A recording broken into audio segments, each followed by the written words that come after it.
വായനശാലകൾക്ക് ഒരു ഗ്രാമത്തിന്റെ ചലനത്തെ പോലും മാറ്റിമറിക്കാൻ കഴിയുമെന്ന് തെളിയിച്ചിരിക്കുകയാണ് മാരാരിക്കുളത്തെ പാതിരാപ്പള്ളിയിലെ ഉദയ വായനശാല. 60 വർഷത്തെ പ്രവർത്തന പാരമ്പര്യമുള്ള ഈ വായനശാലയിലെ അംഗങ്ങൾ ചേർന്ന് ഒരു ഗ്രാമത്തെ മുഴുവൻ ഉത്സവലഹരിയിലേക്ക് എത്തിച്ചിരിക്കുകയാണ്. വിശക്കുന്നവൻ്റെ വിശപ്പകറ്റുന്ന ജനകീയ ഭക്ഷണശാല എന്ന ആശയം തന്നെ ഉടലെടുത്തത് പാതിരാപ്പള്ളിയിലെ ഈ ഗ്രാമത്തിൽ നിന്നാണ്. ഈ പ്രദേശത്തെ ചില നല്ലവരായ നാട്ടുകാർ വിശക്കുന്നവൻ്റെ വിശപ്പകറ്റാൻ മുന്നോട്ട് വന്നതോടുകൂടിയാണ് മന്ത്രിയായിരുന്ന ഡോക്ടർ തോമസ് ഐസക്കിൻ്റെ ശ്രദ്ധയിലിതുപ്പെടുകയും ഇതേ തുടർന്ന് സർക്കാർ തന്നെ ആ പദ്ധതി ഏറ്റെടുത്ത് ജനകീയമായി സംസ്ഥാന തലത്തിൽ തന്നെ ഇപ്പോൾ നടത്തി വരുന്നത്.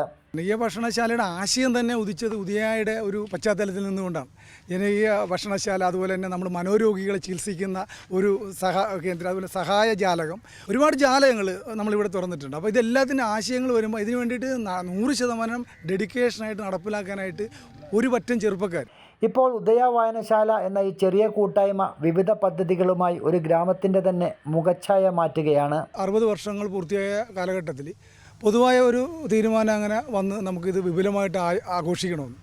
അപ്പോൾ അതിൻ്റെ ഭാഗമായിട്ട് നമ്മൾ ഒരു വർഷക്കാലം നീണ്ടു നിൽക്കുന്ന പരിപാടികൾ വിവിധ ഘട്ടങ്ങളിൽ, അല്ലാതെ ഒരു ന്യൂ ഇയർ ഫെസ്റ്റ് കൊണ്ട് ഞങ്ങളുടെ ഈ പരിപാടി തീരുന്നില്ല. കഴിഞ്ഞ ഒക്ടോബർ 2 ഗാന്ധി ജയന്തി ദിനത്തിലാണ് നമ്മൾ പരിപാടികൾക്ക് തുടക്കം കുറിച്ചത്. അന്ന് നമ്മൾ തെരുവുകൾ ശുചീകരണത്തോടു കൂടിയാണ് ആരംഭിച്ചത്.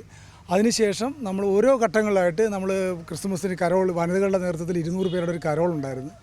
600-ലധികം വരുന്ന ചെറുപ്പക്കാരുടെ കൂട്ടായ്മയാണ് ഗ്രാമങ്ങളിലെ മതിലുകളിൽ പോലും ചിത്രങ്ങൾ വരച്ചുകൊണ്ട് ജനകീയ ഉത്സവമായി മാറുന്നത്.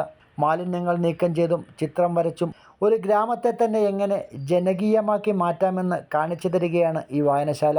ഷാജഹാൻ, കൈരളി ന്യൂസ്, ആലപ്പുഴ.